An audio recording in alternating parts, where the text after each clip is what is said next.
نبی کریم علیہ السلام نے ہمیں اخلاق سکھائے. سب سے پہلی بات جو عرض کروں گا وہ یہ ہے کہ سوچ کا اچھا رکھنا سب سے اچھا اخلاق ہے. کس بات کا اچھا رکھنا؟ یا ایھا الذین آمنوا اجتنبوا کثیرا من الظن ان بعض الظن اثم. اے ایمان والو بہت سارے گمانوں سے بچو، بعض گمان بھی گناہ ہیں. آج نا معاشرہ سب سے زیادہ میلا اس لیے ہوا ہے کہ سوچیں بڑی میلی ہے.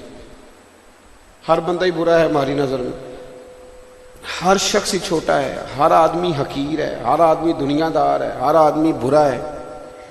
تو اچھے بندے کہاں سے ملیں گے؟ ہم لوگوں نے کہہ کے نا مولوی بھی برے، پیر بھی برے، درویش بھی برے، سیاستدان بھی برے، جتنے لوگ امیر ہوئے سارے 2 نمبر طریقے سے ہوئے. تو خدا کے بندو، نبی پاک علیہ السلام نے فرمایا تھا میری امت کبھی گمراہی پر جمع نہیں ہوگی. حضور نے فرمایا زیادہ لوگ گمراہ ہو سکتے، زیادہ لوگ اچھے ہوں گے. اس کی آواز ذرا ٹھیک کر دیں، پھٹ رہی. تو یہ ہم نے کیسے گمان کر لیا کہ لوگ برے ہیں؟ میں ملک سے باہر تھا تو مجھے وہاں ایک صاحب کہنے لگے جی پاکستان کی حالت بڑی خراب ہے، لوگوں میں نفسا نفسی ہے. میں نے کہا نہیں، آپ باہر بیٹھیں، آپ کو کیا پتا، آپ آئیں تو آپ کو پتا چلے گا. کوئی نفسا نفسی نہیں. آج بھی ہمارے ملک کا حال یہ ہے کہ ایک بابا جی کو ایک خون کی بوتل کی ضرورت ہوتی ہے اور 13 نوجوان گلی میں کھڑے ہوتے ہیں کہ میں حاضر ہوں. کس نے آپ کو کہا نفسا نفسی ہے؟ مسجدوں میں چندہ ہوتا ہے کہ نہیں؟ مسجدیں خوبصورت بنی ہوئی ہیں کہ نہیں؟ رمضان میں سخاوت ہوتی ہے کہ نہیں؟ افطاری کے ٹائم سامان مسجدوں میں زیادہ ہو جاتا ہے کہ نہیں کھانے والوں سے؟ کدھر ہے نفسا نفسی؟ کون کہتا ہے برائی ہے؟ حافظ زیادہ ہوتے ہیں سنانے والے اور مسجدیں کم ہیں. کون کہتا ہے نفسا نفسی ہے؟ اور مسجد میں اذان ہوتی ہے، اللہ کا ذکر ہوتا ہے. ہم لوگ جب گمان اچھا کر لیں گے نا، گمان، میرے نبی کریم صلی اللہ تعالی علیہ وسلم نے فرمایا، مسلم شریف کے لفظ ہیں، فرمایا اچھا گمان بھی اچھی عبادت ہے، اچھی سوچ بھی اچھی.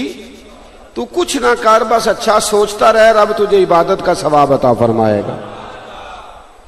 ضروری نہیں کہ وہ جو 2 بندے وہاں کھڑے ہیں نا چوک وہ میرے خلاف باتیں کر رہے ہیں، میں اتنا اہم نہیں. ان بیچاروں کو کوئی اور کام بھی ہو سکتا ہے. یعنی میں اپنے آپ کو اہم سمجھ لیتا ہوں کہ ساری دنیا جی میرے ہی خلاف ہے. اور رہنے دے یار، اور بھی کم ہے زمانے میں محبت کے سوا. لوگوں کو اور بھی کوئی کام ہو سکتا ہے کہ تیرا ہی کام ہے بس. جس وقت بھی اماں کہتی ہے نا بچے کو کہ بیٹا ذرا 10 منٹ آنا، میرے پاس بیٹھنا، تو بہو اسی وقت ہی سمجھ لیتی ہے کہ میرے خلاف میٹنگ ہونے لگی.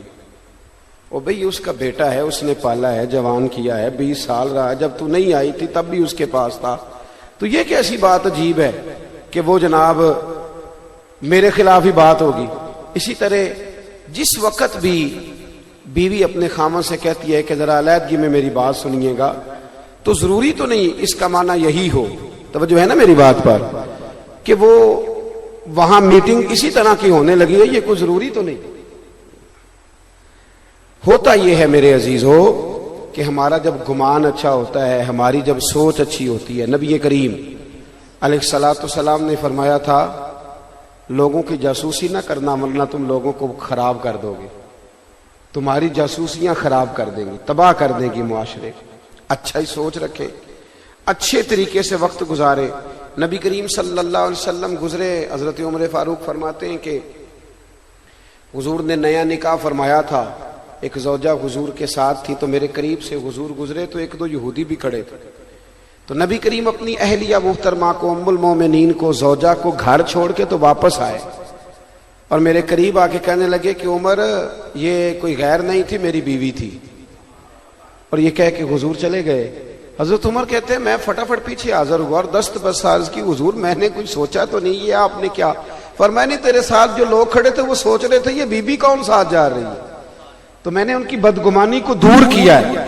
یار موٹر سائیکل پہ جو عورت اور مرد جا رہے ہیں ضروری نہیں کہ وہ برے ہی ہوں، وہ بہن بھائی بھی ہو سکتے. اپنی سوچوں کو صاف ستھرا کریں، اچھا کریں. پاکیزہ سوچوں والے لوگ پاکیزہ معاشرے بناتے ہیں، ان کے تعلقات قریب رہتے ہیں، وہ ایک دوسرے کو اپنا دوست سمجھتے ہیں. اور جب سوچیں گدلی ہو جاتی ہیں، میلی ہو جاتی ہیں، جب انسان ہر وقت دوسرے کو حقیر جانتا ہے. ہمارے بزرگوں کی سوچ کیا تھی؟ حضرت عبداللہ ابن مبارک رحمۃ اللہ علیہ، حضرت شفیق بلخی کی ملاقات ہو گئی. جناب شفیق بلخی رحمۃ اللہ علیہ کی عمر تھوڑی تھی لیکن درویش تھے. حضرت عبداللہ ابن عمر کی عمر مبارک بھی زیادہ تھی، عبداللہ ابن مبارک کی بڑی عمر کے تھے. محفل کا اختتام ہوا تو حضرت عبداللہ ابن مبارک فرمانے لگے شفیق دعا آپ کریں. وہ کہنے لگے نہیں آپ ہی کریں. انہوں نے کہا نہیں آپ بڑے ہیں، عمر آپ کی زیادہ ہے تو نیکیاں بھی تو آپ کی زیادہ ہیں نا، لہذا دعا آپ کریں. تو حضرت عبداللہ ابن مبارک فرمانے لگے نہیں بیٹے تیری عمر کم ہے تو تیرے گناہ بھی تو کم ہی ہے نا، لہذا دعا آپ کریں. تو سوچ ہے نا، اگر آپ اپنی سوچ کو بدل لیتے ہیں، اس کو اچھا کر لیتے ہیں، میٹھا کر. لیکن ایک بندہ کہتا ہے کہ مینو کی مصیبت پئی ہے، اماں نو بھی میں ہی خرچہ دیا، یہ بھی ایک سوچ ہے، اور بھائی کا بھی میں ہی خیال رکھوں اور یہ سارے میرے پاس ہی آ جاتے ہیں. ایک سوچ یہ ہے، اور ایک سوچ یہ ہے کہ کتنا میں خوش بخت ہوں کہ اللہ نے یہ ساری نیکیاں میرے حصے میں رکھی ہوئی ہیں. میں نے ایک نوجوان سے کہا کہ ماں باپ آپ کے ساتھ رہتے ہیں؟ اس نے میری بڑی تربیت کی. کہنے لگا نہیں پیر صاحب میں ماں باپ کے ساتھ رہتا ہوں، میں ان کے ساتھ رہتا ہوں، وہ نہیں میرے ساتھ رہتے، میں ان کے ساتھ رہتا ہوں. تو میرے بھائیوں اچھی سوچیں. پاکی امام عبداللہ یافعی رحمت اللہ تعالی نے لکھا ہے کہ سارا بغداد جو تھا وہ حضرت بشر آفی کی عزت کرتا تھا، اور صرف انسان نہیں جانور بھی حیا کرتے تھے. جب وہ ننگے پاؤں گلیوں میں چلتے تھے تو چوپائے بھی گوبر نہیں کرتے تھے، عزت کرتے تھے سارے. پر بغداد کا ایک تاجر تھا، وہ کہتا مجھے نہیں یہ پیر اچھا لگتا. کچھ لوگوں کو نہیں نا پیر اچھے لگتے، وہ کہہ دیتے ہیں جعلی ہیں سارے، جی سیاستدان اصلی ہیں سارے. بولتے نہیں آپ لوگ، ناراض ہیں آپ کہ سیاستدانوں کے سپورٹر ہو؟ سیاستدان اصلی سارے تاجر.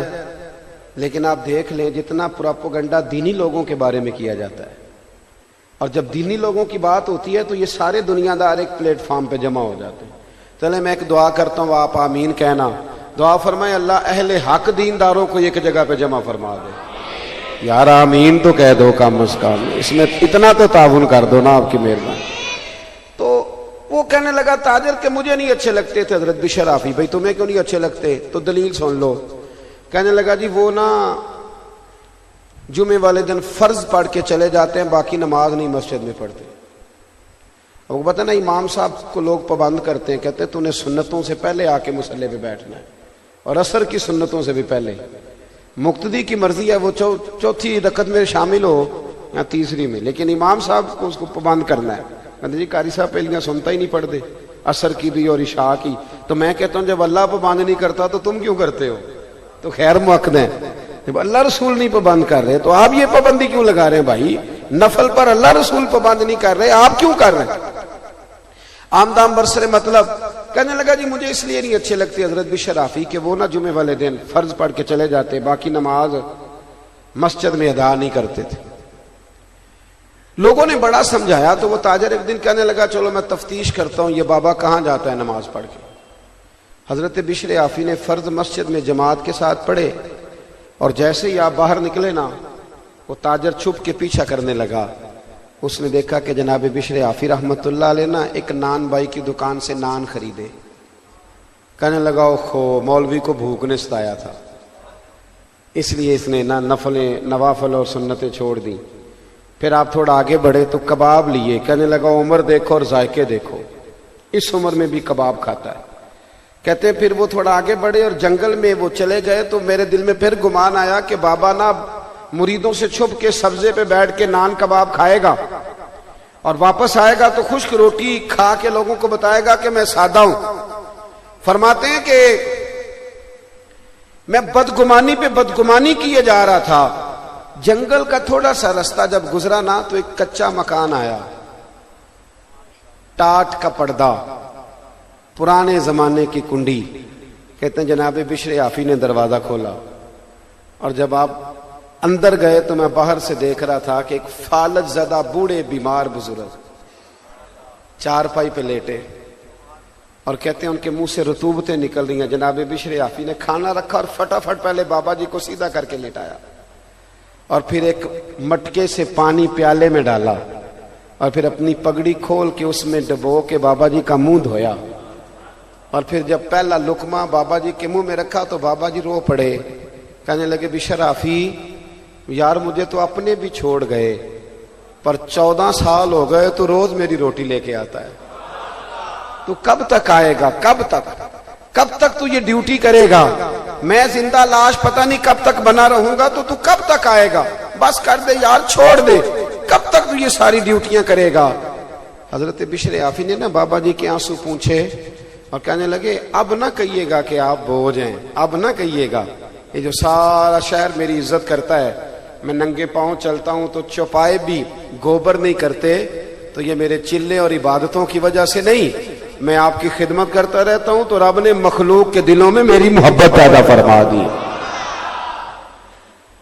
وہ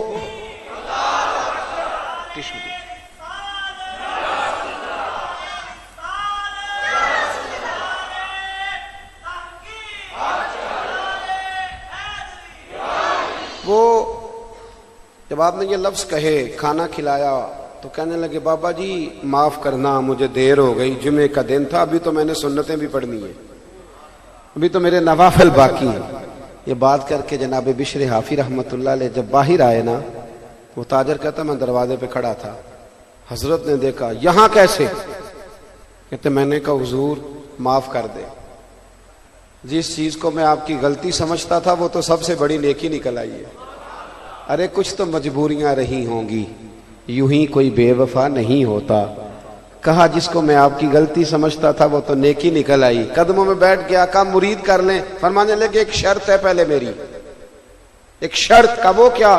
فرمانے لگے یہ بات میری زندگی میں کسی کو بتائے گا تو نہیں؟